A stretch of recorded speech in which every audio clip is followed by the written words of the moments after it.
Hello and welcome to the Park County Community Foundation's nonprofit network training. Today we have Shannon Stober to talk with us about the volunteer life cycle. So before we jump in, I'll share a little bit about myself and my background. So I am originally from Colorado, born and raised. I have been in Montana now. That's all right, Chloe, thanks. I've been in Montana now for about 20 years. I came up here when I graduated college. I was studying at Fort Lewis College in Durango, Colorado. Was about ready to get my degree in sociology and women's studies. Some very clear career pathways associated with that degree. So I was kind of like, what the hell am I going to do now? And somebody said, have you ever heard of AmeriCorps? At that time, I had not. I looked into it. For folks who aren't familiar with AmeriCorps, often referred to as the Domestic Peace Corps National Service Program that allows mostly young people to exchange a year of service for schooling and education support. So I looked into it. I watched the movie Snow Dogs, had a beer. Next thing I know, I'm driving up to Bozeman, Montana with a truck, a 100-pound dog, and a desk. To this day, I still don't understand why my 22-year-old brain really wanted a desk to come with me, but I did. So that kind of began my journey in Montana. I did 2 terms of AmeriCorps, one in Bozeman at a youth center. My second term of service was in Helena, working with the Department of Health and Human Services, supporting statewide positive youth development initiatives. Following my 2 terms of service, I was hired in the Governor's Office of Community Service. Now, not a lot of people are aware that there's an entire division within the Governor's Office dedicated to civic engagement, volunteerism, and service in Montana. So that's where I had the opportunity to work with folks all around the country, thinking, big picture, systemically about what is this thing we call service? How are we cultivating volunteerism? How are we using that strategically? After several years there, I always like to say small p politics are unavoidable in the workplace, but big P politics are. So after a few years in the governor's office, I had my fill of that. I moved to Missoula, where I spent 2 years overseeing a statewide AmeriCorps program for college students, developing service learning and volunteerism initiatives. Then I came back to Bozeman, where I was hired for with the Montana Conservation Corps, served as their director of programs for 8 years. In all of those positions, I had tons of responsibilities around not just recruiting and managing volunteers, but thinking about high-level volunteer strategies and systems. MCC for 8 years, then I went and started my own company, Verb Exchange, which I still run. I do consulting around the state and nationally in a variety of topics, primarily training and workshops. Prior to about 6 months ago, I also did strategic planning and organizational development. Another COVID fatality, though, was my desire to spend that much time on the road. So while I'm maintaining the training arm of my business, I decided to pivot and take a local job to keep my butt in Bozeman for a bit. So now I also work for Eagle Mount Bozeman as their senior director of programs. That's a lot of information, but that's called establishing credibility, that when we talk about volunteerism, I actually know stuff and I have things to offer. And as Barb mentioned, I also serve as the volunteer coordinator for the Red Ants Pants Music Foundation. So I'm up in it. It's legit. We're doing volunteerism all the time. All right, friends. Of course. Yeah. So I'm going to hop into screen share mode. Name of the game today, folks, is we're going to be hearing from me a good bit. I am going to utilize those breakout groups to give you a chance to dialogue. I think we all understand an hour is not a really extensive amount of time, so we're going to be hitting things at a high level and wanting you to have an opportunity to talk to your peers and colleagues as much as you're hearing from me, just to kind of think about what's showing up for you and where you have opportunities. So we'll go ahead and jump to the screen share mode, kick this sucker off. All right, so we're talking about the volunteer management life cycle today, all right, the actual life cycle. So here's what I'm hoping we will crank out in the next 40 minutes. We'll take some time to actually overview that full life cycle. Then we're going to broadly review each step of the life cycle. And then, as mentioned, give you an opportunity to explore areas of strength and areas of improvement.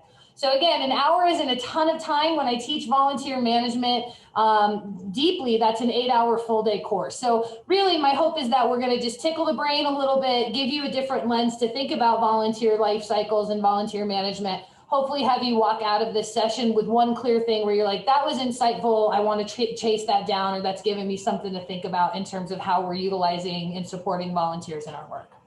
All right, so with that, Now, if you've done any kind of training around volunteerism, there's a good chance you've been introduced to this model called the 3 Rs, right? And I'm a big fan of the alliteration. I'm always open to that. But I do think that this is a little bit of a stunted view for how we talk about volunteerism. So pretty common when we talk about volunteerism and volunteer management practices for us to say, well, you got to recruit them, you got to retain them, and you got to recognize them. Now, the reason that this has never been fully appealing to me is because I don't believe it includes any level of strategy, right? If there's nothing strategic about this, I think when we think about volunteerism strictly through the lens of the 3 Rs, it kind of pushes us into this quadrant of urgency of like, we got to get people and how do we keep them around and make sure you're saying thank you. So for me, again, looking back at my experiences of doing large scale cultivation of volunteer systems and structures, I think we want to be more strategic. So that's what led me to create what I refer to as the volunteer management life cycle. So when we're thinking about volunteer management as a process that is sequential, it includes 6 key steps. So the first step in the volunteer management life cycle is volunteer planning, right? A lot of people just jump in again with this case of urgency of like, we need volunteers, it's critical to mission delivery. They don't actually take the time to plan. Now, once we plan, that's when we're going to move formally into recruitment. I'm going to talk to you a little bit about recruitment today to give you a few of the lessons I've learned and strategies that I feel like are most effective in that realm. Then we're going to move into selection, right? So just like any other human resource approach, when we have recruited people, we want to mindfully select them, right? I often say that it's better to have no butt in the chair than the wrong butt in the chair, especially with volunteers, because as you've likely learned, there's nothing worse than firing a volunteer, right? So once we've selected them, then we're going to move into training and again, relying upon the field of human resources and experiential learning to inform how we're going about that. Then and only then do we formally move into our volunteer management activities. We always talk about volunteer management, but the reality is those first 4 steps are the core components of management. And when done well and done in sequence, those management activities become pretty straightforward. And then finally, we're going to talk about evaluating not just our volunteers' experiences, but the impact of our volunteer programming.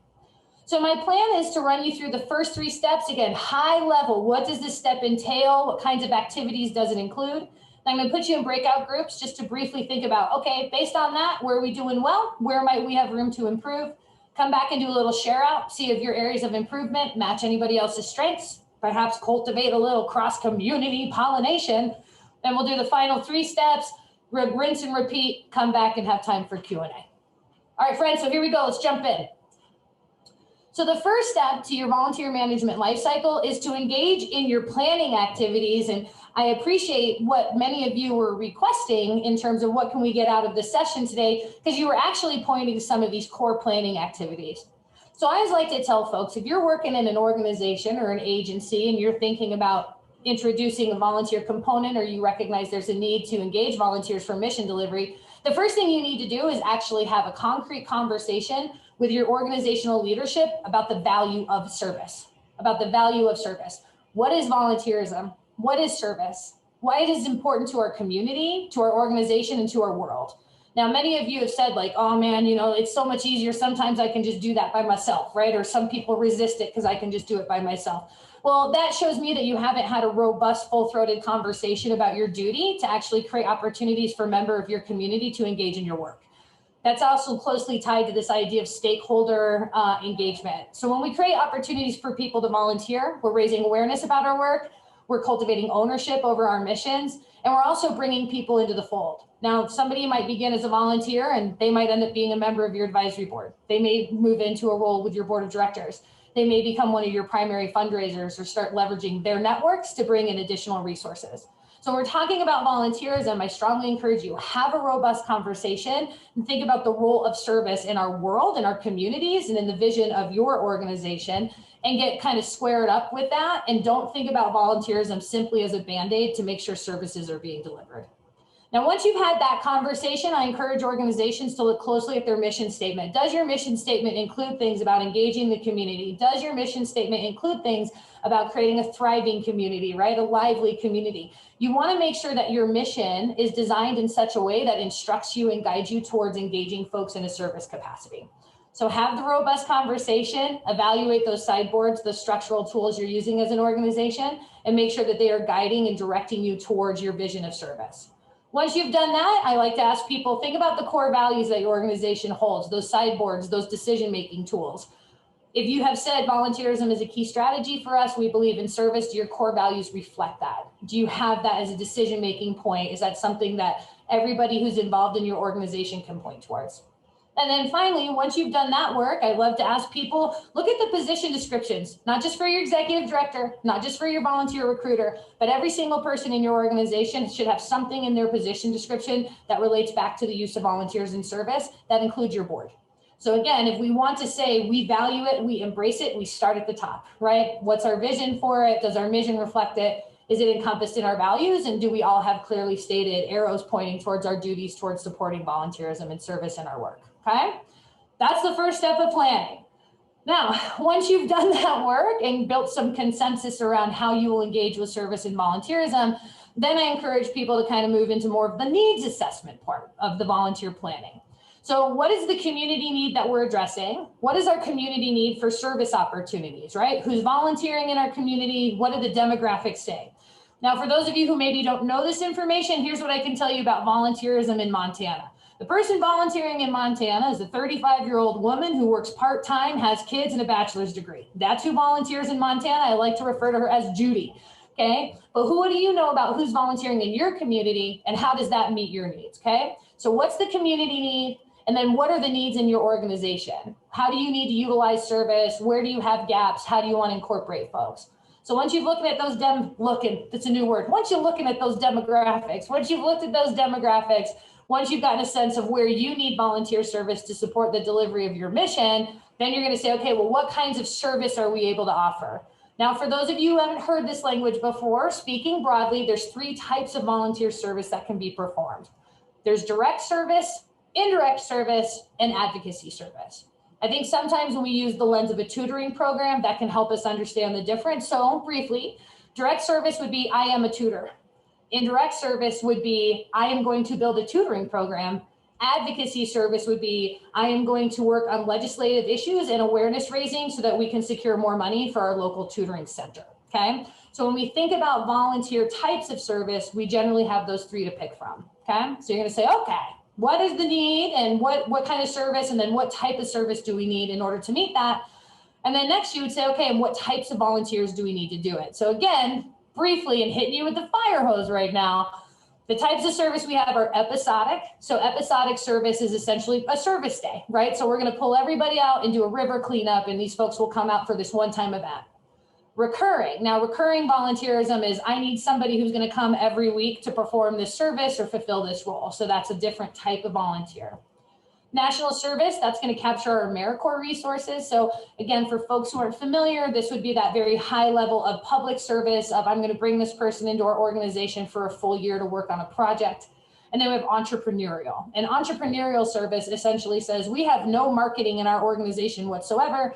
I would love to have somebody who wants to learn about marketing or has that skill set just come in and launch this thing without much direction. So that's inviting an expert in to help you build, okay? So we've got our mission and values, build consensus. We're saying who's volunteering, what are our needs, what types of volunteers, what types of service do we want to offer? And then the final piece of planning, as often is the case, metrics and goals. So how many do we want? How many hours do we want? How many service opportunities we want? The old truism of we move towards what we measure.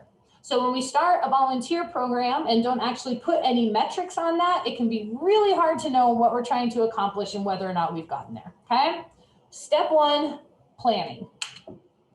Step 2. So step 2 is now we've got this clear sense of what we're offering, what types of service we need, what types of volunteers we need. So now we're going to move into the recruitment process. So for me, when we're talking about recruitment, there's 3 pieces here. How do we develop effective messaging? What strategies can we use to recruit? And then finally, how are we implementing those recruitment efforts? So let's talk about volunteer messaging first.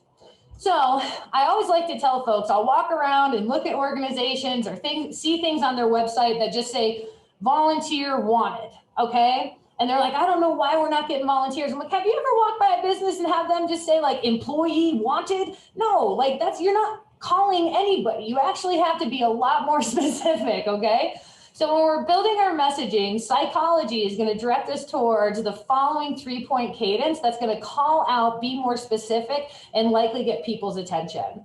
So here's what we understand. First and foremost, number one reason people volunteers is because there's something personally fulfilling from them, right? Maybe there's a skill they can acquire. Maybe there's a level of recognition or power associated with it. But we know that people will always first and foremost be drawn to a volunteer experience for something personal. Okay, that's level one. Level two is the next thing they're going to be looking for is a sense of love and belonging. They want to have a shared identity. They want to be a member of a community or a sub-community, right? So they're looking for that grouping.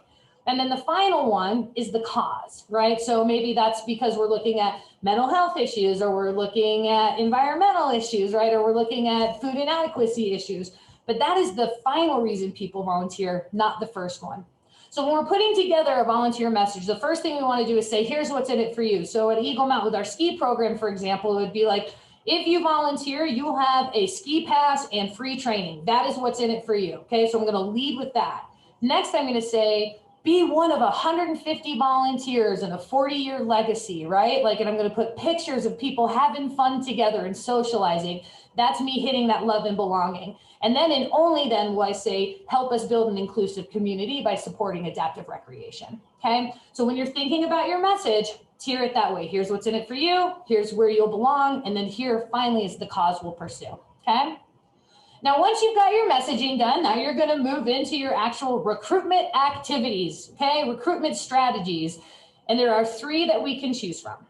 So the first recruitment strategy is referred to as broad-based. Okay, now broad-based is going to be the Facebook announcement. Broad-based is going to be, get Instaprint to give you the free poster and putting that up at the coffee shop. All right. Broad-based really is outreach and is an outreach effort, but it's not very effective for recruiting volunteers. Why? Well, once again, we're not talking to anybody specifically. So I can't tell you how many times folks go, God, we're trying so hard to recruit, we won't get anybody. I'm like, what are you doing? They're like, well, we put up flyers and Facebook events. I'm like, that's not how this is done. So broad-based, frankly, doesn't work. And I encourage you, unless you are looking to raise brand visibility in your community and want folks to understand your organization now exists, if that is not your intention or a need, don't use broad-based strategies. They just don't work. So what does work? Well, the first one that really works is a targeted strategy. And a targeted strategy is going to go right back to our planning activities.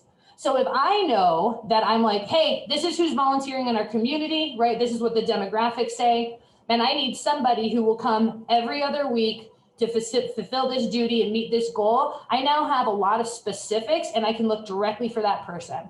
So this is where I'm going to say, email my friends, email the community foundation, email other people in the nonprofit network and say, hey, I am looking for this type of an individual, this specific type of volunteer. Please pass this along to anybody who's interested or meets those specifics. The more targeted we are, the more likely we are to get folks. Now, what if you're like, well, we just have a service day. How do I get them out? Well, that's where you're going to target groups, frankly. Where's the basketball team, right? Where is, the team of employees from town and country? Where is the female service group, right? That's another targeted recruitment activity. So instead of putting posters up hoping they see it, I'm actually going to pick up the phone and call them directly, okay? The final strategy for volunteer recruitment is called concentric circle. And concentric circle is who is within arm's reach of me. That includes my husband. That includes my best friend. That includes my neighbors. That includes the people who, because of they know who I am, know I'm going to hit them up to volunteer because that's who I am as a person. And I'm going to hit them up because I know they're not going to say no, right? Concentric circle is actually how volunteer recruitment is done. But we all have this story about it being a bad thing.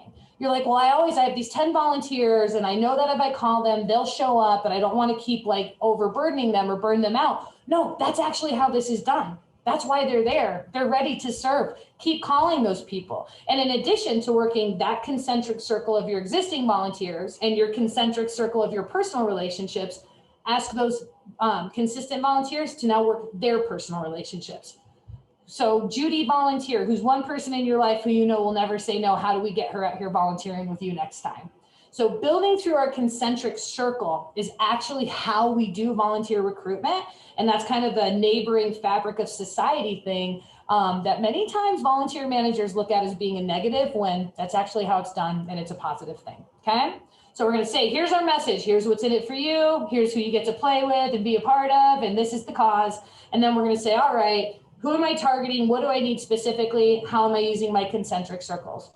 Then and only then are we going to move into implementation. And this really becomes that matter of outreach and communication activities, right? So we are thinking about, while it doesn't exactly work for volunteer recruitment, is our Facebook pointing people that direction? How's our IT set up for engaging? What's our website look like? Do we have staff giving presentations? Going back to having this on everybody's roles and responsibilities, is our ED bringing this up when they're doing presentations? Just how are we communicating this information out? How are we doing it regularly and strategically? Okay. Recruitment in 2 minutes. All right. The third piece of the volunteer life cycle, once we've done our planning and strategizing and gone through our recruitment, is actually selecting and placing volunteers.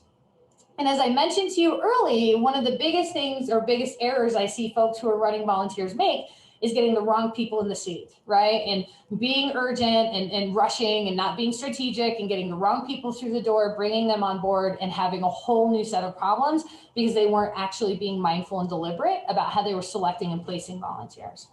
So the first thing is interviewing, right? Again, I'm not going to hire somebody for a job without interviewing them. We shouldn't actually bring in volunteers without interviewing them.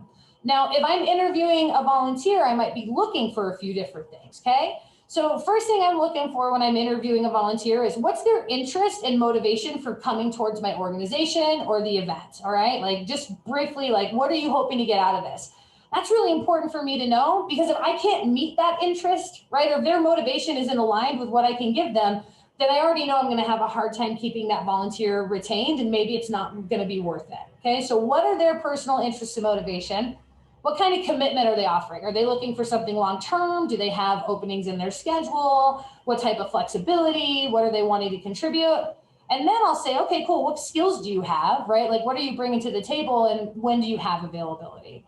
So I strongly encourage folks, even if it's just a simple 5-minute process, interview people, especially when you're talking about recurring volunteers, national service volunteers, or entrepreneurial volunteers. All right, once I've interviewed you, and folks hopefully out there are doing this, as nonprofit organizations who likely are going to be in situations where engaging with members of the public that would qualify as vulnerable populations, i.e. seniors, people with disabilities, young people, we do want to make sure we're screening. So depending on the level of volunteerism that you're looking for, ask for reference checks, right? That might not be appropriate for somebody coming out to do a service day, but again, for somebody who's going to give you a higher level commitment, ask those questions before you buy the farm.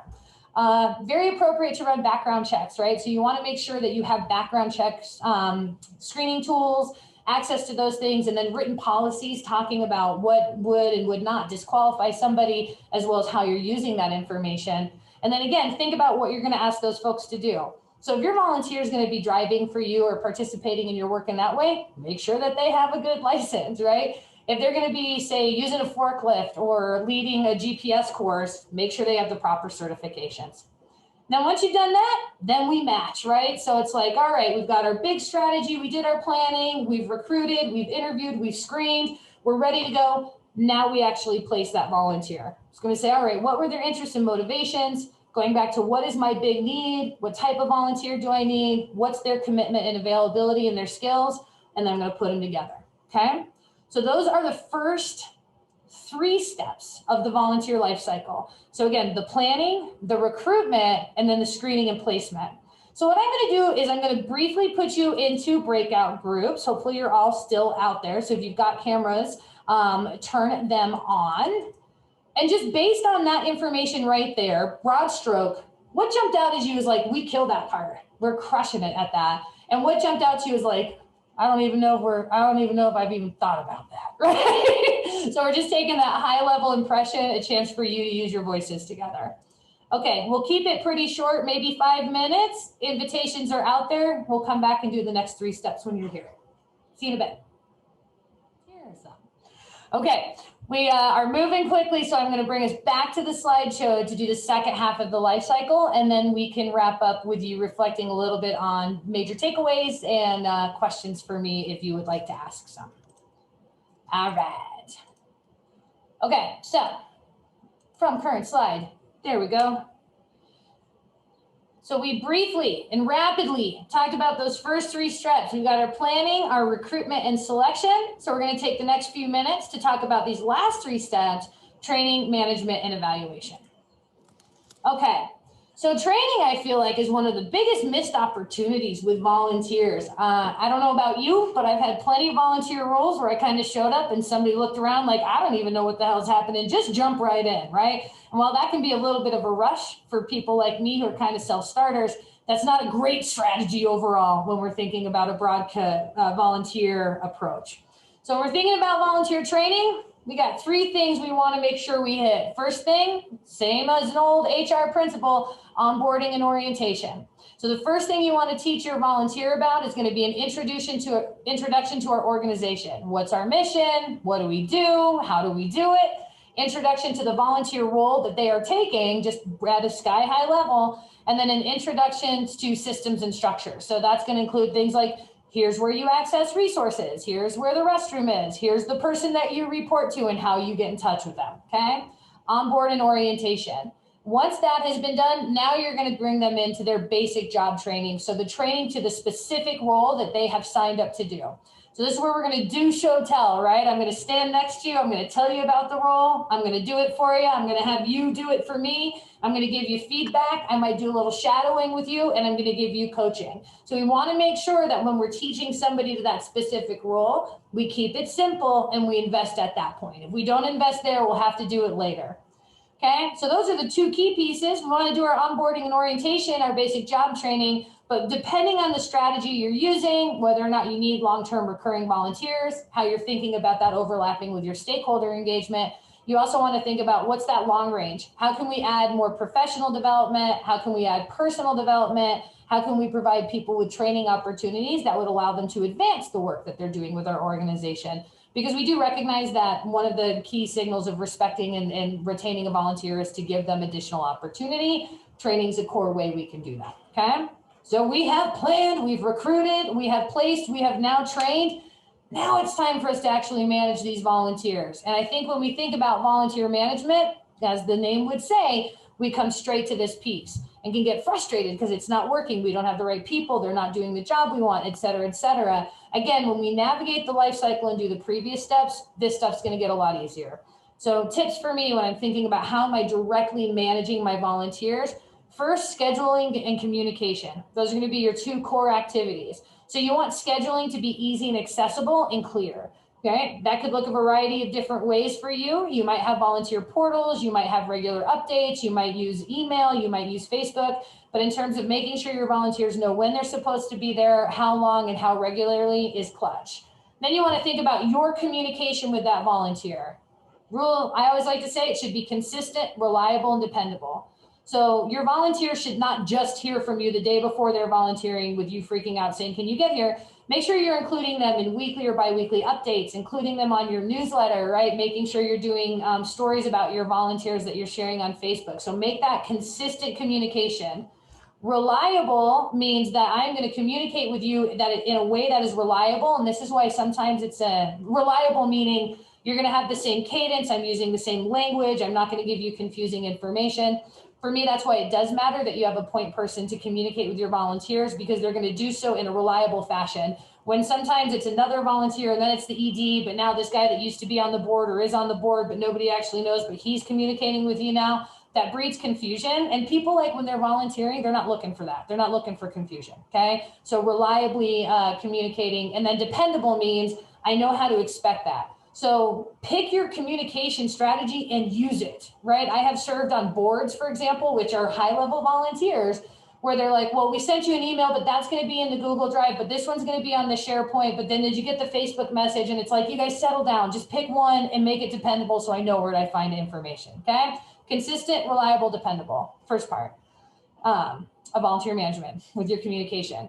The second part, and this is a much bigger topic, but I have to mention the importance of risk management when we're thinking about managing volunteers. So your volunteers are not going to come into your organization with the risk and safety lens that you should appropriately have. So when we're thinking about risk management, I want to say, what are the hazards my volunteers are going to be exposed to and or the hazards they themselves could become?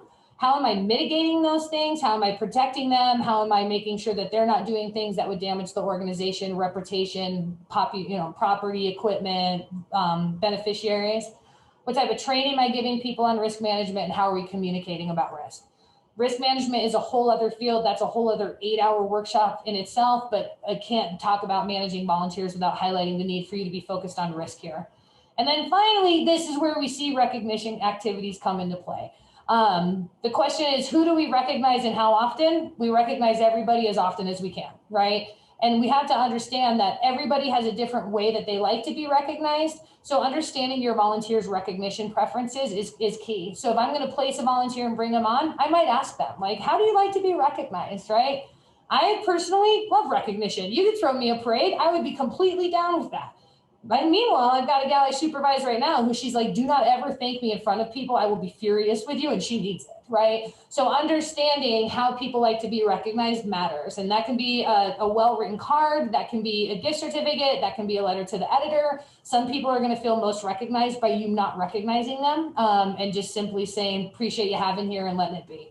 So recognize everybody as often as possible. Remember that people are going to be intrinsically motivated for what's in it for them, the group identity they ascertain, and the cause, but we all need a pat on the back here and there.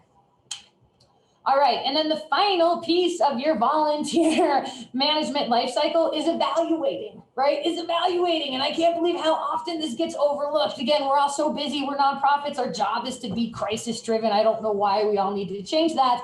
But you have to remember to evaluate your volunteer program. So for me, that has 3 distinct elements.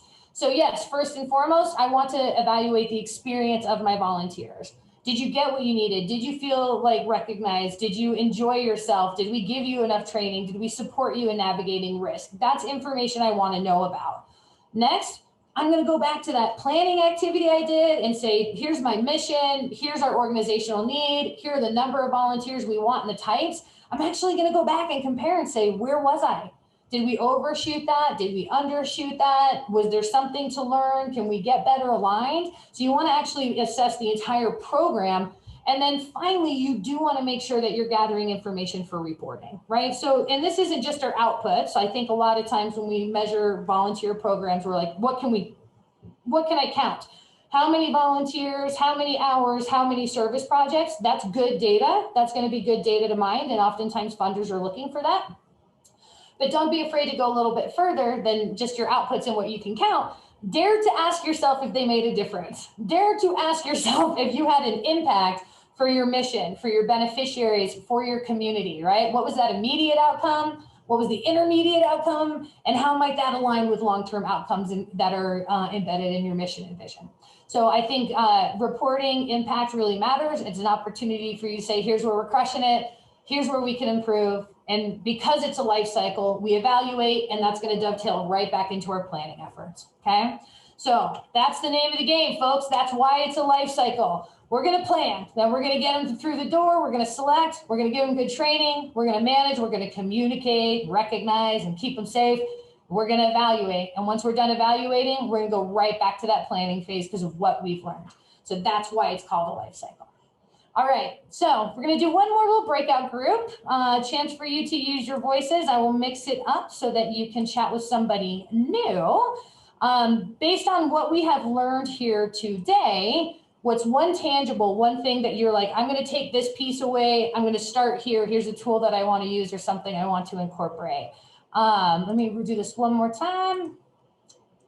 Okay, room invitations are there. We'll keep it short and sweet. We'll come back, share out, and then I'll hang out a couple minutes if folks have questions. See you in a few. Of course. All right, friends, welcome back. So I know that this has been a rapid fire episode of volunteer management, but such is the name of the game with a lunch hour special. So what I'd like to do here is just briefly do a once around and have you state kind of, here's the piece that stood out for me that I want to carry forward and get curious about and investigate. And then as mentioned, I'm happy to hang out a couple extra minutes past the hour if there's questions. Kristen, would you mind kicking us off? Sure. I think the biggest thing is that consistent place for documents and all the information for those volunteers. Awesome. Thanks. Max, with the backlit hair, how about you? What stood out for you? Not to worry about re-engaging with people who you've constantly been working with and thinking that you need to seek out new people and fresh faces. And then the other is also the evaluation part. That was kind of like a big, oh, wow, that's so obvious. Why why haven't we been really doing that? So Awesome. Those are two good ones. I'm glad those stood out for you. Thanks. Sarah, what about you? I loved what you said about we move towards what we measure. So where a lot of our volunteerism has been kind of ad hoc. And Megan said in our last group that some of these strategies might not pertain to our organization's strategic plans specifically. So what works for us and what we want to throw more resources at. Love it. Yeah, cool. Janet. So thank you, because we're at the beginning of thinking about this. And so you provided very clear roadmap of what we need to do. And so I am very appreciative that I have guidance on that and we can plan this in a way that hopefully will make it successful. Wonderful. I'm glad to hear it. You bet. Thanks. Megan, what about you? I definitely am thinking more about how to tailor our recognition to the volunteers. I think that can be really important. I don't think we're doing a great job of that. And I've been thinking also, like, this has made me think more about like, why does Farm to School want to have volunteers? Like, is it sometimes just because like we need to get rid of the weeds, but also sometimes not really because we need them, but because I want the community to feel ownership and to know about us.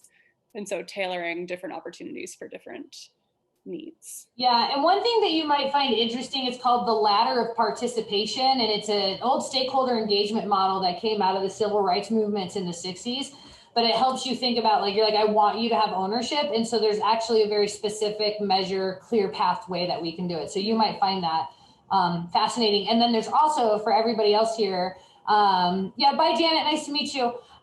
There is this other tool, volunteer recognition resource. I think it was put out by the University of Michigan that has all of these ways that you can tailor based on people's individual psychology. So if you're a junkie, you might find that one interesting. Yeah, thank you. Yeah, you bet. Bye Chloe, it was nice to meet you. Barb, you're still out there, but we're right at the hour. So Barb, is there anything you're taking away from today or that you'd like to say to the group before we formally break? Jess, Jess, I forgot Jess. Yes, just thank you everyone for showing up. It's great to have a chance to have breakouts. It's almost like being together, and I look forward to when we do get to be together. Awesome, thanks. Jess, before you go, what was your takeaway? Oh gosh, well, my takeaway was definitely the like consistent communication and how, and like that being prioritized. And also, Barb, can I ask you something about volunteering with who before you leave? Yes, you can. Awesome. Oh. So before we do that, folks, we'll go ahead and cut it loose. If anybody has questions and isn't in a rush to get out of here, I certainly have some extra time so I can hang out. If not, Barb does know how to get in touch with me. You can find me on the socials, Shannon at Verb Exchange. I've got lots of resources. So if there's anything you'd like specifically, I'm happy to provide it.